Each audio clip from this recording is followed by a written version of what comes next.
Ассаляму-алейкум қыздар. Бүгінгі оразаның 5-ші күнінің ауызашарына арналған менюіміз ерекше болғалы тұр. Ыстық тағамды анамның рецептісімен дайындадым. Біз жақта бұл тағамды нан палау деп атайды.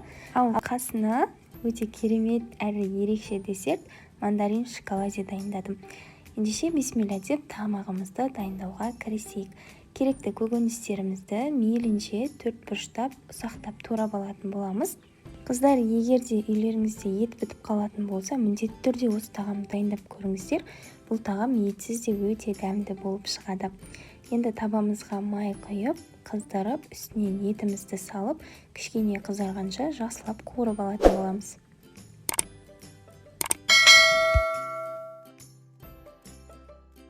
Кішкене уақыт өткеннен кейін үстінен пиязымыз бен сарымсағымызды саламыз. Сарымсақ міндетті емес, бірақ бар болса қосқандарыңыз дұрыс. Дәміне қарай тұзын, бұрышын салып, пияз қызарғанша жақсылап қуырып алатын боламыз.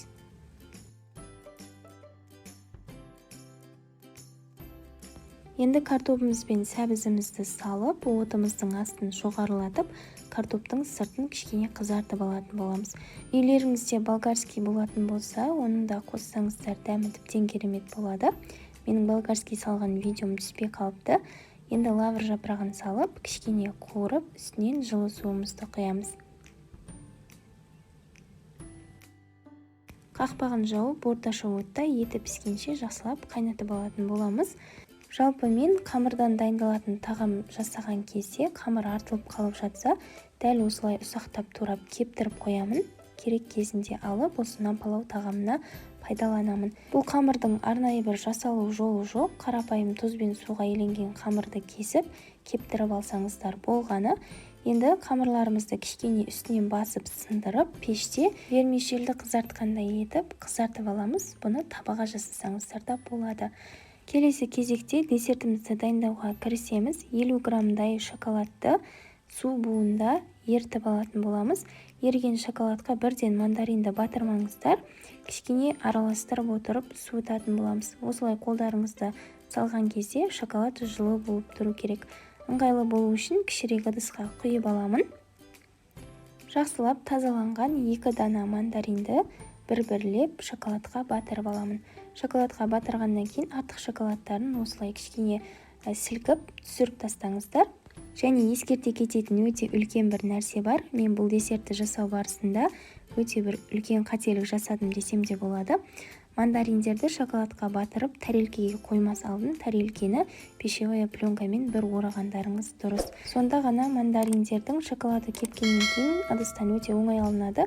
Ал пищевая пленка төсемей, мен сияқты бірден ыдысқа салсаңыздар, мандариндерді алу кішкене қиындық туғызады. Мандариндерді шоколадқа толықтай малып алғаннан кейін салқын жерге қойып қойыңыздар, шоколадтары өте тез қататын болады. Осы аралықта біздің тағамымыз да дайын болып қалды. Міндетті түрде қамырды салмас алдын тұзын бір тексеріңіздер. Тұзы тым ащы болуы қажет емес, өйткені біздің қамырымыздың да тұзы бар. Оны міндетті түрде ескеріңіздер. Енді сорпамызға қамырымызды саламыз. Кішкене реттестіріп, баяу отта пісіріп алатын боламыз. Бұл қамырды пісірудің еш қиындығы жоқ. Тура вермишельді дайындаған сияқты дайындайсыздар. Мінекей қыздар, біздің тағамымыз дайын болды. Сіздерге міндетті түрде жасап көруге кеңес беремін. Өте дәмді болып шығады. Бала кезімде анам жиі жасап беретін. Бүгін сол рецепті сіздерге ұсынып отырмын. Енді әдемі етіп тәрелкемізге салып, үстін пиязбен немесе ас көкпен әсемдеп дастарханға тартсаңыздар болады. Менде қатырылған көк пияздар, бірақ бұл тағамды жусаймен жесеңіздер, дәмі тіптен керемет болады. Қыздар, бүгінгі рецепттер сіздерге ұнаған болса, міндетті түрде лайк басып, комментарий қалдырып кетіңіздер. Бұл видеомда сіздерге пайдалы болады деген ойдамын. Келесі видеода көріскенше.